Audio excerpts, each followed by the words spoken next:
cast, it was important that they felt like they were both in the real and unreal world at the same time.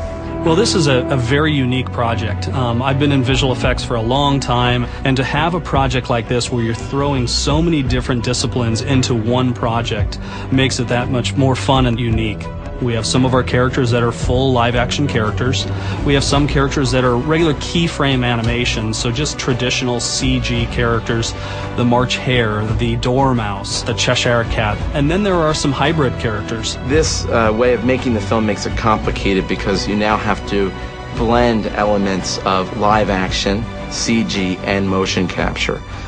You have, interaction between someone who's actually on set in makeup, interacting with something that's not there, or interacting with someone that's in a motion capture suit. Well, if it's not my favorite trio of lunatics. Motion capture basically records the movement of whatever the sensors are hooked to. They gave me a neoprene suit because I have all of these electronic things on that help sense where my body is. So when Crispin's performing and he's doing a scene, all those mannerisms, all the hand gestures and all the body language is all being recorded, and then that's applied to the animation of the armor, and then that's put together with his head. It is Crispin Glover's real head on a computer-generated body, but moving just like Crispin Glover's body really did when we were shooting on stage. I've never worked so extensively with green screen before, and it is something that seeps into your brain by the end of the day. The green screen vibe is not a very friendly vibe, so you want to keep it moving and keep things going as much as possible. So I'm of this kind of entire world of green, and I'm wearing green, and it's an odd feeling. I don't quite know how he navigates everything because he's on stilts, and he's got one eye because he wears an eye patch, and he's in the leotard, poor fellow. It's my crown, and I'm the eldest! Jabberwocky!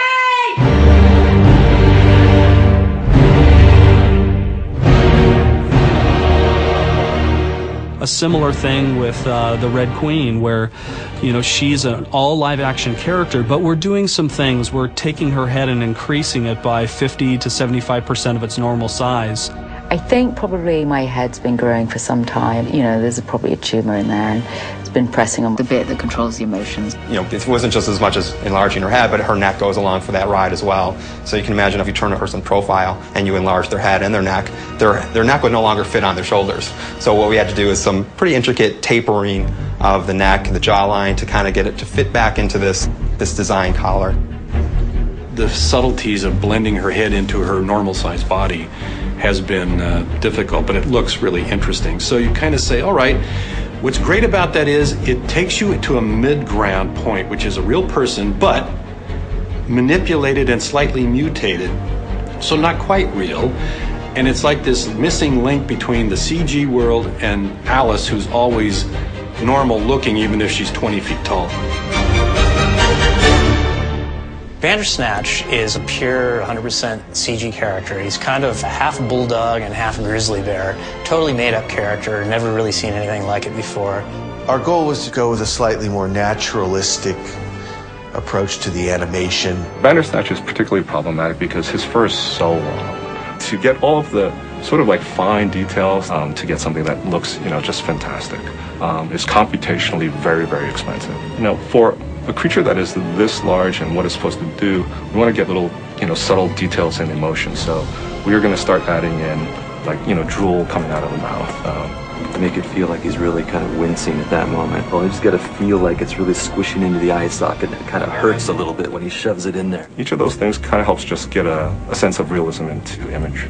Every little, bit just keeps adding a layer of complexity. And it's the most important thing, I guess, it's that it has a soul, that it's not, it's artificial, but it shouldn't look like that. Who is this Absalom? He's wise. He's absolute. He's Absalom. And then there's two fun characters, which are Tweedledee and Tweedledum. The Tweedles were always my favorites in the books. I always adored them. I thought there's no human that can be that sort of funny or cute or sweet or bizarre. And Tim found him, Matt Lucas. Hello there, friend. How you doing? All right. I've put on a little bit of weight recently. Can you tell? The way we have to photograph them is Matt Lucas plays both characters. He has another person, his double, that's working with him, who's also in this kind of teardrop-shaped green suit, and they play off each other. So they can interact, they can have dialogue back and forth. But what we do is, as soon as we've shot Matt as D and Ethan as Dumb, we then have to switch the roles, and Matt has to play the opposite character. We do a few takes as one Tweedle, and then we swap. And so you have to remember your timing and things like that. So it does require a great degree of concentration. And so then what we end up doing is we take the two performances of Matt Lucas, and we end up splitting those two performances together to create one master plate, and that's used as our reference for our animation. And eventually what we will end up doing is take that performance of Matt Lucas' face, and we're calling it face pasting. We'll take that performance and actually stick it onto the CG character, so you'll have this CG computer-generated character with Matt Lucas' actual face integrated into it.